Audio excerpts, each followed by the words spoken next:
தவறிவிட்டால் பிரச்சனை இல்லை.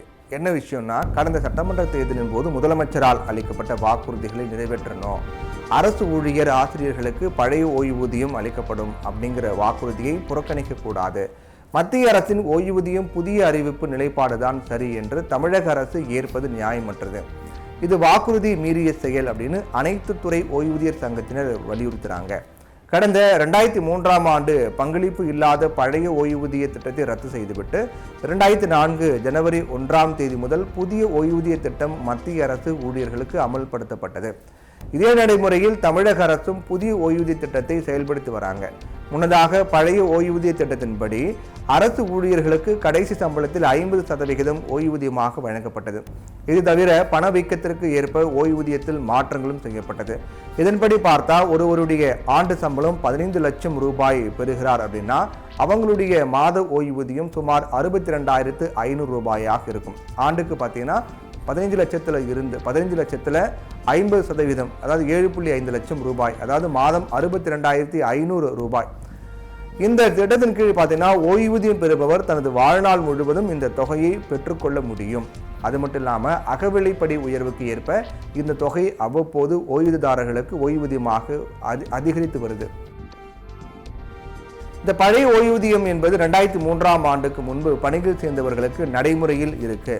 ஆனால் 2003க்கு பிறகு பணியில் சேர்ந்தவர்களுக்கு புதிய ஓய்வூதியம் தான் நடைமுறையில் இருக்கிறது. இது பெரிய அளவில் ஊழியர்களுக்கு பயனுள்ளதாக இல்லை. ஏன்னா புதிய ஓய்வூதிய திட்டத்தின் கீழ் சரியான தொகையை கணிப்பது கடினமாக இருக்கு. பழைய ஓய்வூதிய திட்டத்தை விட மிக குறைவாக இருக்கிறது. அதோட புதிய ஓய்வூதிய திட்டத்தின் கீழ் அகவிலைப்படியின்படி உயர்வு இருக்காது அப்படிங்கிறதும் கவனிக்க வேண்டிய விஷயமாக இருக்கிறது. இதனால அரசு ஊழியர்கள் பழைய ஓய்வூதிய திட்டத்தை செயல்படுத்த வேண்டும் அப்படின்னு போராடி வராங்க. அரசு தனது நிலையை தெளிவுபடுத்த வேண்டிய நேரம் இது. ஜெயலலிதா இதை தான் செஞ்சாங்க.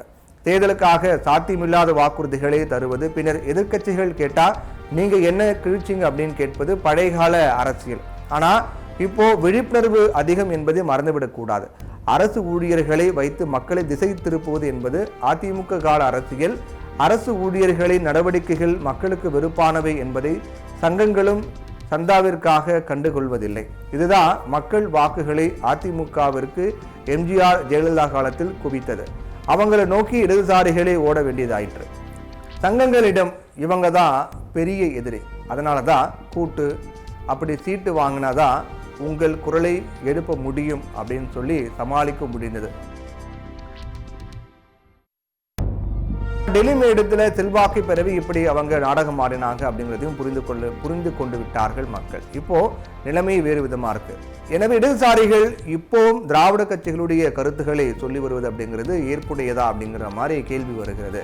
மதுரை எம்பி சு வெங்கடேசன் பாஜகவை எதிர்க்கும் போது தமிழை கூறுகிறார். ஆனால் வாக்கு சேகரிக்கும் போது அவரது நிலைப்பாடு என்ன? இதை வைத்துதானே கம்யூனிஸ்ட் கட்சியும் அவருக்கு சீட் வழங்கியது. பிறகு இடதுசாரி அப்படிங்கிறத பற்றி என்ன அர்த்தம் அப்படிங்கிற மாதிரி வாணிப்பாடியில் ஜெயலலிதாவுக்கு இருந்த துணிச்சல் கூட இடதுசாரிகளுக்கு இல்லை என்றால் பிறகு அவர்களை பார்த்தால் பரிதாபம் தானே இருக்கும் அப்படிங்கிற மாதிரியும் சொல்கிறாங்க. அதனால் ஓய்வூதிய பிரச்சனை என்பது மத்திய அரசின் வழிகாட்டுதலின்படி தான் நடக்க முடியும் அப்படின்னா பிற மாநில அரசு தனது சுயாட்சி காப்பாற்ற முடியாதா அப்படிங்கிற கேள்வி எழுவது நியாயம்தானே. அதிகாரத்தை புரியாமல் வாக்குறுதி அளிப்பது தவறுதானே.